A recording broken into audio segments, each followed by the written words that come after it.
Good morning বন্ধুরা, ভালো আছো তোমরা? আমি ভালোই আছি।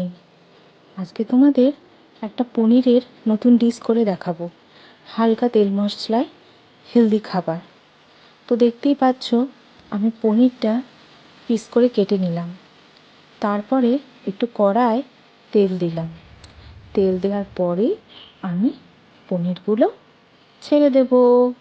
এই দেখো, পনিরগুলো আমি একটু ভাজা ভাজা করে নেব, হালকা ভাজবো, বেশি একটা ভাজবো না। দেখে নাও তোমরা, পনিরটা আমি একটু নুন হলুদ দিয়ে হালকা করে ভেজে নেব। এবারে আমি আলু আর গাজর ছোটো ছোটো করে কুচি কুচি করে নিয়েছি। আপনারা নিজেদের মতো সাইজ করে কেটে নিতে পারেন। তো একটা গোটা পেঁয়াজও কেটেছি আমি মিক্সারের মধ্যে দেখুন নিয়ে নিচ্ছি। আর এই যে টমেটোগুলো নিয়ে নেব, পেঁয়াজ, টমেটো আর হচ্ছে শুকনো লঙ্কা দিচ্ছি। তো আপনারা শুকনো লঙ্কা পরিবর্তে কাঁচা লঙ্কাও দিতে পারে। দেখুন আমি এইভাবে এটা পেস্ট করে নেব। তারপরে কড়াইতে আমি অল্প তেল দিচ্ছি। আপনারা চাইলে একটু বেশি তেল ব্যবহার করতে পারেন, তো আমি খুব একটা বেশি তেল দিই না। এইবারে আমি কড়াইয়ের মধ্যে আমি আলুটা হালকা করে ভেজে এরকম একটু হয়ে গেলে আমি ভালো এখন সেঁকে নিয়েছি আমার কাজের জন্য। এবার আমি তেলের মধ্যে একটু জাফরান গুঁড়ো দিয়ে দিচ্ছি।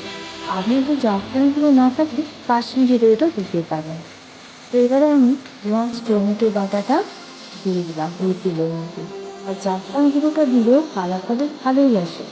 আমি কাশ্মীরি রেড খুব একটা ব্যবহার করি না রান্নায়, তো আমি তাই জাফরান গুঁড়োটা দিই, আমাদের গাছের জাফরানটা। তো আপনারা চাইলে এটা স্কিপ করে যেতে পারেন। তো আমি এবারে একটু হলুদ আর একটু নুন দিয়ে মশলাটা হালকা করে ভেজে নেব। মশলাটা ভাজার সময় যদি একটু জলের প্রয়োজন হয় তো আপনারা জলও দিতে পারেন।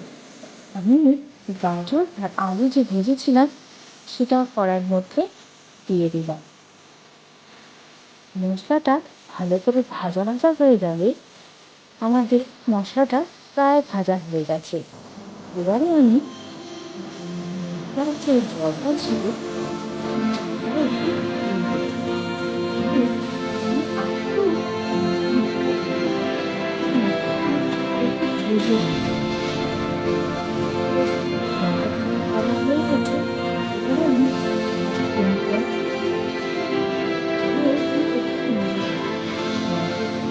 গায়ে লেগে গেল আমি তার মন্দিরগুলো হালকা করে উঠে যায়। আমার মশলাটা প্রায় ভাজা হয়ে গেছে। এইবারে আমি পরিমাণ মতো জল রাখা অল্প জল আমি দিয়ে দিচ্ছি। পনিরটা ভাজা দিয়ে দিচ্ছি। সেই পাত্রের মধ্যে একটু জল দিয়ে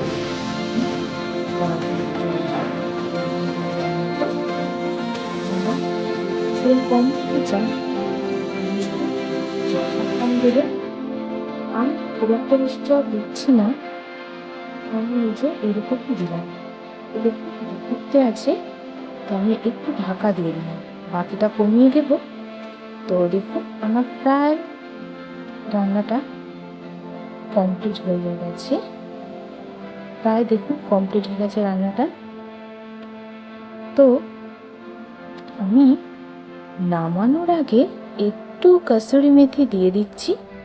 আপনারা এটা স্কিপ করতে পারেন, যদি গন্ধটা আপনাদের ভালো না লেগে থাকে তাহলে আপনারা এটা নাও দিতে পারেন।